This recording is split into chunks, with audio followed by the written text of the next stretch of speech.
तिथं आमची घोंगडी बैठक आहे. त्यामुळं ओबीसींनी स्पष्ट नाकारलं त्याला. कारण ते एका जातीचं काम करायला लागले, एक लाभार्थी टोळीचं काम करायला लागले.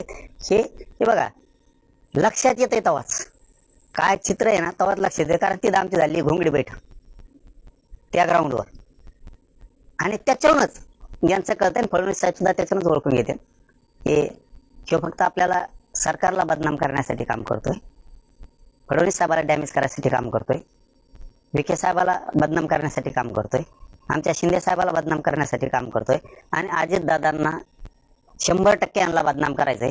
अजितदादाला आजच्या सभेवर असं वाटलं आम्हाला, अजितदादाला दोष देऊन उपयोगच नाही.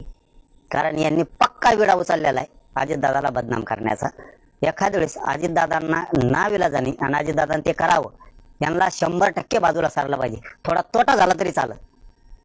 दुसरे ओबीसीचे खूप चांगले नेते आहेत, त्यांना जरी बळ दिलं आणि उचललं तरी चालत. परंतु 100% आजच्या त्यांच्या सभेवर आमच्या लक्षात आलं की त्यांचा एक गट तयार झालाय अजितदादांना पवारांना बदनाम करण्याचा. कारण त्या व्यासपीठावर बसलेले 75% लोक हे अजितदादा आणि पवारांना रोज शिवाय घालते, रोज. मग आता निमित्त फक्त त्या परळीची टोळी चालवणाऱ्यांनी केलं. त्यांनी अजितदादाचा गेम करायचा ठरवलंय आणि त्याला पूर्ण साथ भुजबळ देतोय. आजची एकूण सभा सांगते. त्याच्यामुळे अजितदादाला याचा दोष देण्यात काही मजा नाही. अजितदादांनी दुसऱ्याच्या कोणाच्या हातात बीड जिल्हा सोपाव, तरच अजितदादांचं मान सन्मान प्रतिष्ठा वाढू शकते. नसता अजितदादा एक दिवस 100% यांनी खड्ड्यात घातलेला दिसतो. ओबीसीने आतापर्यंत तुमच्या पाट्या उचलल्या. एक दिवस असा येईल की गोरगरीब ओबीसी पालखीत बसेल आणि तुम्हाला सतरंजा उचलायला लागेल. आनंद आहे, आनंद आहे. आम्हाला काय अडचण. गोरगरीब ओबीसीचा हे जयस्वालाचा व्हावा अधिकारी, तो धनगराचा बसलाय बिचारा त्यो व्हावा, हे आमचा वाणी समाजाचा बसलाय इकडून हे व्हावा, असे मला वाटतं. यांचे मला माहित नाही आता. मी साळींचे व्हावा, साळी जातीचा अधिकारी व्हावा वाटतंय मला, 100% वाटतंय. यांचे व्हावात काय अडचण नाही, आम्हाला काय लाज नाही वाटणार. पण तुम्ही होऊन देणार का, हा खूप मोठा प्रश्न. तुम्ही होऊन देणार का?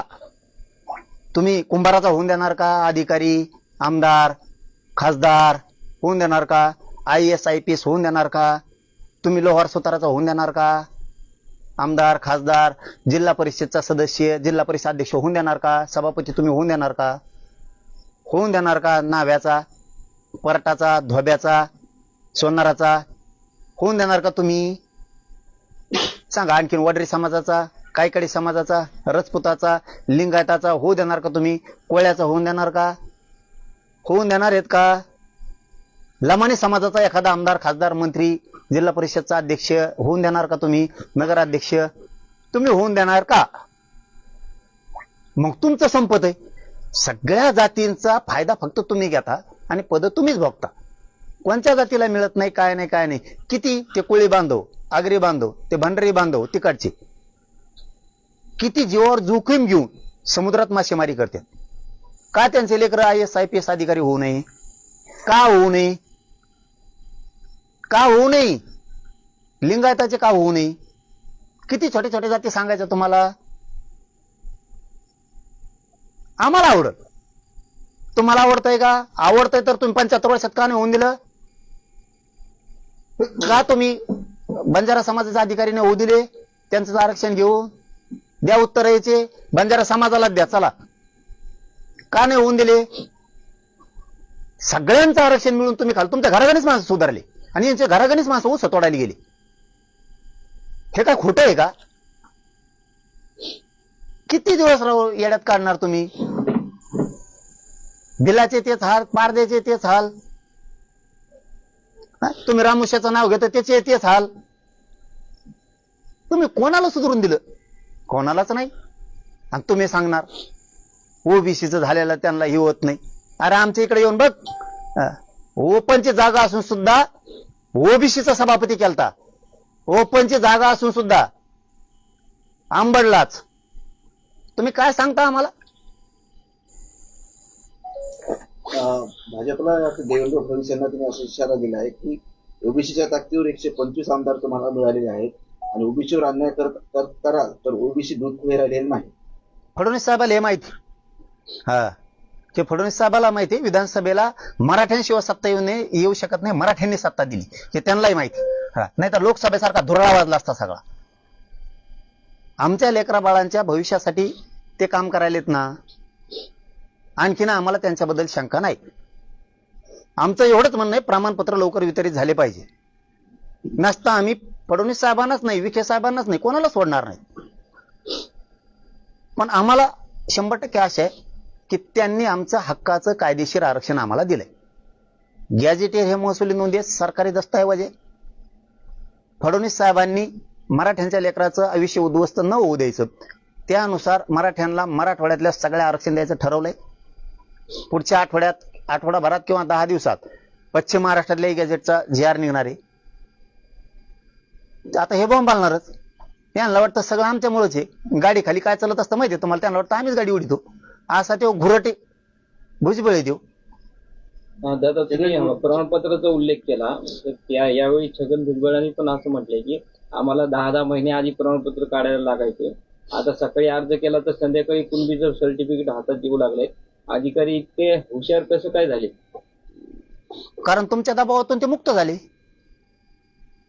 तुम्ही असा दबाव केला होता की मराठ्यांना काय द्यायचं ते मराठ्यांचं वाटलं झालं होतं, फक्त गुप्त. आता मराठ्यांचे लेकरं हुशार झाले. गरीब गरजवंत मराठा हुशार झाला. त्यामुळे अधिकाऱ्यांना नाही वाटतं ना, याची नोंद सापडली, शिंदे समितीने सापडली, याला आरक्षणाचं प्रमाणपत्र दिलं पाहिजे. का रोखून धरायचं? तुम्ही आमचं ते रद्द करता म्हणणार, आणि मग तुमचं 94चं का रद्द होऊ नये? 16% दिलेलं म्हणजे आमचा रेकॉर्ड असून सुद्धा आमचं रद्द करणार? एवढं सोपं आहे का रद्द करणं ते? आणि तुमचे कोणीही नेते उठत येत निघालेच मराठ्याला विरोध करायला, आरक्षण देऊ नका. अरे आमचे नेत्याला तुम्ही बोलता विखे साहेबांनी इकडे जाऊ नये, आमदार खासदारांनी इकडे जाऊ नये, तिकडे येऊ नये.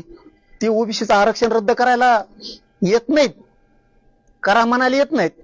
किंवा मराठ्यांचे नेते आमच्या आंदोलनात सहभागी होते, नेते होते, विरोधी पक्षाचे पण होते. विरोधी पक्षाचे धाडसानं सगळ्यात पुढे आहेत, आणि सत्ताधारी पण मराठ्यांचे नेते आमच्या आंदोलनात सहभागी होते. का म्हणून होते माहितीये का? जरा त्या घुरट भुजबळा जरा डोकं लावा म्हणा, का होते ते? एखाद्याच्या गरीबाच्या लेकराला आरक्षण द्या, त्याचं कल्याण होऊ द्या म्हणून येतात, कल्याण करण्यासाठी. आणि तुमच्याकडे जे येतात ते देऊ नका म्हणून येतात. याच्यात फरक आहे. ही संस्कृती आहे का महाराष्ट्राची? देऊ नका म्हणाल ते म्हणतात का ओबीसीला? आमचे मराठ्याचे नेते सत्ताधारी आणि विरोधक आमच्यात येतात, कोणाला देऊ नका म्हणाल नाही. ते म्हणतात का ओबीसीला आरक्षण देऊ नका? एक मराठ्यांच्या लेकराला, गरीबाच्या लेकराला आरक्षण द्या म्हणून म्हणाले येते. ही फरक आहे ओबीसीच्या नेत्यात आणि मराठ्याच्या नेत्यात. मराठ्याचे नेते ओबीसीला आरक्षण देऊ नका हे म्हणण्यासाठी कधीच बाहेर येत नाही, पण मराठ्यांना द्या म्हणायला 100% देव बाहेर येणार. कस का नाही येणार? ते द्या म्हणतोय. ओबीसीला देऊ नका म्हणत नाही, मराठ्यांच्या लेकराला द्या म्हणतोय. येणार. तुम्ही पाप डोक्यावर घेतात आणि मराठ्याचे नेते पुण्य डोक्यावर घेतात. छगन भुजबळ यांनी आज पूर्ण त्यांच्या भाषणामध्ये तुमच्या नावाचा उल्लेख दरिंदे पाटील केला, आणि मराठा आणि ओबीसी मध्ये जे अंतर पडले ते तुमच्यामुळे झाले असं त्याने आरोप केलाय. आता त्यो दलिंद्र काय म्हणला ते थोडंच मी होणार आहे. दलिंदर त्यो सवय लागली त्याला दलिंद्री करायची. त्यो काही म्हणल्यानी मला काय फरक पडणार आहे? माझा समाज माझ्यासाठी महत्वाचा आहे, माझ्यासाठी माझा समाज महत्वाचा आहे. यांनी आमच्यावरती सगळी दलिंद्री टाकली, यांनी आमचं आयुष्य खुटवलंय. ते पूर्ण करायला काम करतोय मी चांगलं समाजाचं. यांनी महाराष्ट्राच्या मागे साडेसाती लावली, आणि ती खरं इतकं दलिंदर आहे, मी हमेशा सांगतो तुम्हाला, ती लय मोठा शेणी. ते गुरट भुजबळ ती म्हणजे कुठल्याही सरकारला प्युअर साडेसाती. अरे ज्याने आरक्षण दिलं त्याचा उपकार ठेवला नाही. पवार साहेबांनी यांना आरक्षण दिलं तर पवार साहेबाचा उपकार ठेवला नाही. इतकं गुरट आहे ती, इतकं दलिंदर आहे. आमचं तर वाटलं झालं हो, आम्ही तर आमचं लढून मिळूच, पण ज्यांनी दिलं त्यांच्याशी सुद्धा गद्दारी केली यांनी. धनंजय मुंडे यांनी थेट बोलले की काही जण मुख्यमंत्र्यांच्या आईबाबत अपशब्द वापरतात, महाराष्ट्रात आरक्षणावर विष पेरलं जात आहे, टीका केली तुमच्या. त्याचं काय राहिलंय? संपलेल्यावर बोलू नये माणसाने. आता संपलेल्यावर बोलू नये, निवडून आल्यावर मग म्हणावं मी पडो का? अरे तो आधी आता तो सांगत मी भूमिका मांडणारच आहे, मी 100% मांडणार आहे. आता आम्ही सुद्धा बसणारच आहेत, आम्ही भूमिका मांडणारच आहेत. अरे मी त्या उद्देशानं मुख्यमंत्र्याच्या आईला बोललोच नव्हतो, पण तुझी सुद्धा एक जुनी क्लिप आहे. तू पंतप्रधानाच्या आईला काय म्हणला होता? ती शब्द सुद्धा काढण्यासारखा नाही. म्हणला होता का नाही? फडणवीसांना सुद्धा म्हणला होता आणि पंतप्रधानाच्या आईला सुद्धा म्हणला होता. सांगू का शब्द देव? ते सांगायसारखा नाही मीडियात. इतकं घाण बोलला होता ते. बघा त्याची क्लिप काढून, एक रेकॉर्डिंग त्याची व्हायरल झाली ती मागं, विरोधी पक्षनेता असताना. आपल्याला निधीला काय कमी आहे, तुम्ही एक व्हा फक्त, फडणवीसची काय माय येली, पंतप्रधानाची काय माय येली. हे जमतं का? हे जमतं? याला काय म्हणतात? फडणवीस साहेब विसरले काय ते? मग माझ्या संग डोकं लावू नको भाऊ तू. आणखीन बी तुला सांगतो, तू माझ्या नादी लागू नको, लय बाखळा काढील. आणि मी वैयक्तिक मॅटर मध्ये पडत नाही, अजिबात पडत नाही. तू काय काय म्हणतो ना, मला सगळं कळतंय.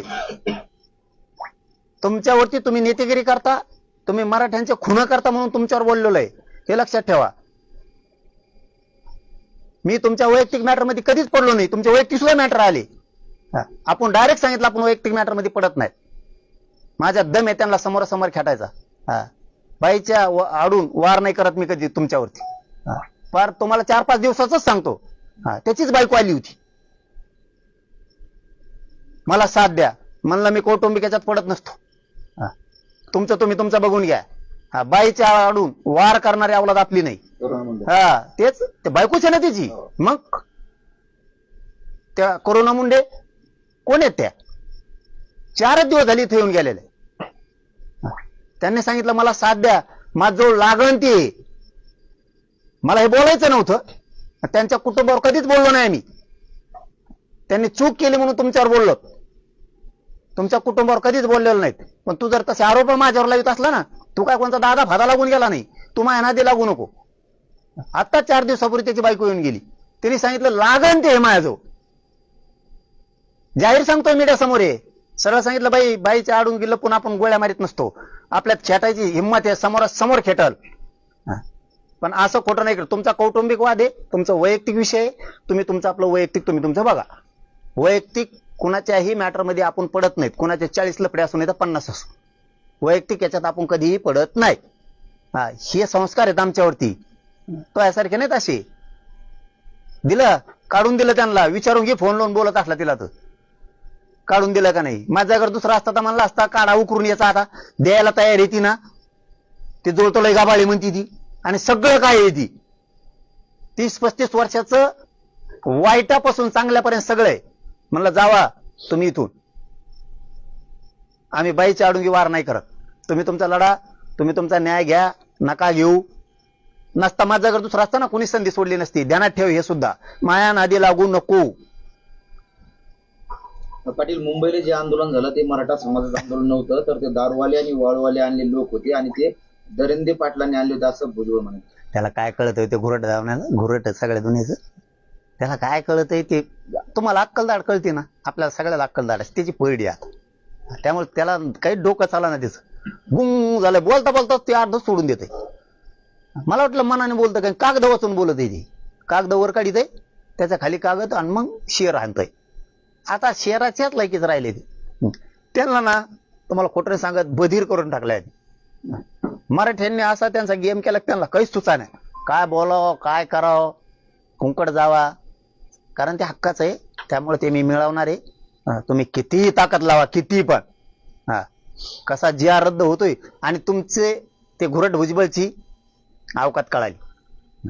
तिथं आमची घोंगडी बैठक झालेली. त्याच्यामुळं फडणवीस साहेबांनी ओळखलं ही काय आहे, ती काय लायकीच आहे. फक्त राजकीय स्वार्थासाठी यांचा दबाव आणणं चालू आहे. आणि दुसरं काम आहे की बीड जिल्ह्यावर दहशत आणि भीती पसरायचं काम करायला लागेल, आणि ते आम्ही मुळात कधीच होऊ नाही देणार, कव्वाच नाही होऊन देणार. हो, कधीच नाही होणार. तुम्ही कितीही ताकद लावा, तुम्ही किती आम्हाला सुद्धा ताकद दाखवावं लागणार मग. हा. पाटील, त्यांनी एक सभेमध्ये विजय वडेट्टीवारांनी तुमचा एक व्हिडिओ जुना दाखवला आणि विजय वडेट्टीवारांना टोला लागवला त्यांनी की तुम्ही तासाला तुमची भूमिका बदलताय, कसा विश्वास ठेवायचा. काही दिवसापूर्वीच या GRS विरोधात विजय वडेट्टीवारांनी देखील मोर्चा काढलेला होता आणि त्यावेळेस उपोषण चालू असताना त्यांनी मराठा समाजाला ओबीसीतून आरक्षण भेटलं पाहिजे असा मुद्दा मांडला. हे बघा, त्यावेळेची वडंटीवार साहेबाची भूमिका रास्त होती. आता त्यांनी छगन भुजबळ त्या घुरटच्या नादी लागून ते त्याच्या चक्रव्यूहात सापडले होते. मला वाटतं त्यांनी हा विषय सोडून द्यावा. त्यांनी पहिल्या भूमिकेवर वडंटीवार साहेबांनी यावं, कारण हे जवळ करण्याचा लायकीचा यावल्याचा अलिबाबा नाहीये. त्या भूमिकेतून बाजूला जावं. त्यांच्या शेजारी बसल्याला सुद्धा बनला होता. त्यांच्या शेजारी बसल्याला तो सुद्धा म्हणला होता. ते रक्ताने हाता भरल्याला तो धनंजय मुंडे सुद्धा म्हणला होता. बघा क्लिपा काढून म्हणला होता का नाही म्हणा. तू काय हे घुरट भुजबळ ह्यो त्याच्या राजकीय स्वार्थासाठी त्याचा वापर करायचा. त्याच्या डोक्यात याय नाही आपण किती चुकीच्या दिशेने चाललो त्या घुरट भुजबळचं ऐकून हे त्याच्या लक्षात. तोही म्हणला होता पाय पोडतो, हात पोडतो, हात जोडून सांगतो आमचं ऐका, तुमच्या म्हणण्याप्रमाणे सगळ्या मागण्या करतो आम्ही, 15-20 दिवसाचा वेळ द्या, महिन्याचा वेळ द्या. तू शेजारी बसलेलाच म्हणला, तो खुर्ची लावून बसलेला होता. घुरट भुजबळला ते नाही दिसलं का? पण तो का मान्य करतो त्याला माहिती. आपल्याला सगळ्यांनी सोडून दिलं, ह्या घुरट भुजबळला माहिती, सगळ्यांनी सोडून दिलं. ह्या धनंजय मुंडेला बळीचा बकरा बनवा सध्या तरी, कारण तिथं 75% पेक्षा जास्त धनंजय मुंडेचेच लोक होते. त्याच्यामुळे त्याला माहिती याला हाताखाली सध्या तरी धरा. पण धनंजय मुंडेला एक माहित नाही, शोकावशी गेम करून जाईल याचा नियम नाही. तू तुझं राजकीय करिअरचं धनंजय मुंडेने बघाव, राजकीय करिअरच बघाव, चांगलं काम करायचं काम बघाव, त्याच्या नादी लागून कुटाणा करू नये. तुला वाटत असं निवडून आल्यावर आपण असं बोलायलो आणखीन पुढं हाईच जाते 2-4 वर्ष कस तरी जाते ना रडत पडत. त्याच्यामुळे याचं ऐकू नये आणि आणखीनच सुधारायला चान्स आहे. त्यांनी सुधराव. शिव असाच हरभाड्या झाडावर चढितू आणि आपटून देतो, कारण त्याला माहित झालाय आता आपण संपल्यात जमा आहेत. त्या घुरट भुजबळला आपण संपल्यात जमा आहेत. नेतृत्व धनगराकडं आणि धनगर बांधवाच्या नेत्याकडं जाण्याची शक्यता आहे.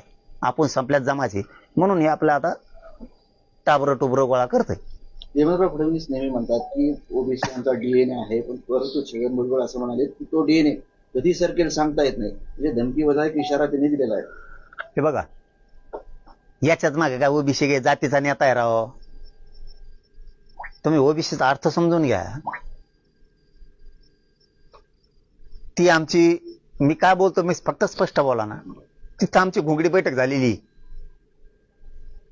तिथं घोंगडी बैठक झालेली आमची. ओबीसीचा नेताच नाही तो. त्या घोंगडी बैठकीच्या तिथंच ग्राउंडवर झालेली छत्रपती संभाजीराजे यांच्या त्या ग्राउंडवरती आमची घोंगडी बैठक झालेली. त्याच्यामुळं फडणवीस साहेब आता त्याला किती गिनिणार आहेत आणि काय करणार आहेत, कारण ह्यो सरकारमध्ये राहून ह्यो प्युअर वादा लावतोय. देवेंद्र फडणवीस साहेबांच्या लक्षात लोकसभेलाच आलं, मराठ्यांशिवाय या राज्यात परिवर्तन सत्ता येऊ शकत नाही. फडणवीस साहेबांपुढे आता एकच प्रश्न आहे. फडणवीस साहेब, या पत्रकार परिषदेच्या माध्यमातून मी जाहीरपणानं सांगतो तुम्हाला, तो सरकारमध्ये तो जाती दंगली घडणारे, बीडमध्ये त्यांनी दहशत आणि भयावह वातावरण तयार केलंय. आज त्यांनी काही नेते हाताखाली धरले, त्यांचे भाषण बघा, ते पूर्ण भय निर्माण होईल अशी परिस्थिती त्यांनी निर्माण केली. गृह मंत्रालयानं तो जामीनवर आलेला आहे, त्याची जामीन रद्द करावी. नसता राज्यात अराजकता माजविल तो रक्तपात घडून आणील. गृह मंत्रालयाने हे लक्षात ठेवा, त्याची जामीन रद्द करा. त्याच्याशिवाय हे थांबणार नाही. त्याची जामीन गृह मंत्रालयाने दखल घेऊन तातडीनं रद्द केली पाहिजे. नसतं ते टाबर टुबर गोळा करून राज्यातलं वातावरण दूषित करील. आम्ही सुद्धा आमच्यावर जे वातावरण तयार केले, ती आता जी भीती दहशत निर्माण केली बीड जिल्ह्यावरती, ती सुद्धा आता आम्हाला तुडून काढावं लागणार आहे. ती झटकून लावावं लागणार आहे. आमच्यात सुद्धा प्रचंड बळ आणि ऊर्जा आहे. आम्ही दाखवू ताकद. विखे राज्यात विकार पसरत आहे. विखे वारंवार जरांगींना भेटायला जात आहेत. आम्ही विखेंना सुद्धा सोडणार नाही असा स्पष्ट इशारा जो आहे तो छगन भुजबळ यांनी दिला. विकास काही होऊ शकत नाही तुमच्याचे. काय होऊ शकत नाही. काय बघणार तुम्ही? ते बिचारा भेटायला जरी आला तरी समाजाला देण्याच्या उद्देशानं आला. कोणाचा रद्द करा म्हणत नाही. मराठ्यांच्या नेत्याचा तो आदर्श घ्यावा. मराठ्याचे नेते आंदोलनात सहभागी होते, गरीबाच्या लेकराला द्या म्हणून. गरीब ओबीसीचा रद्द करा किंवा गरीब ओबीसीला देऊच नका असं कधीच म्हणत नाही.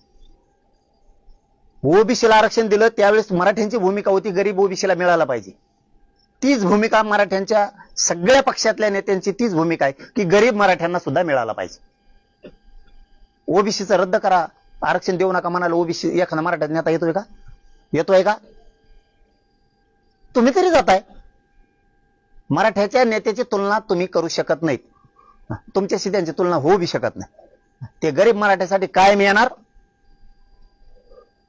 पुण्य कमवायलाच मराठ्याचे नेते सगळे येणार. विरोधी पक्षातले असतील, सत्ताधाऱ्यातले असतील. पाप तुमच्यासारखं ते कमवू शकत नाहीत. प्रस्थापित मराठा समाज गावगाड्यातील सरपंच पद हिसकावत आहे. ओबीसी समाज तुमचा घाट हरून पाडणार. समोरून लांडग्यांचा कळप येतोय, तो गळा घोटणार आहे, तर हातातलं फेकून मारा असं गोपीचंद पडळकर म्हणाले. कोण म्हणलं? गोपीचंद पडळकर. ते बी आलते का?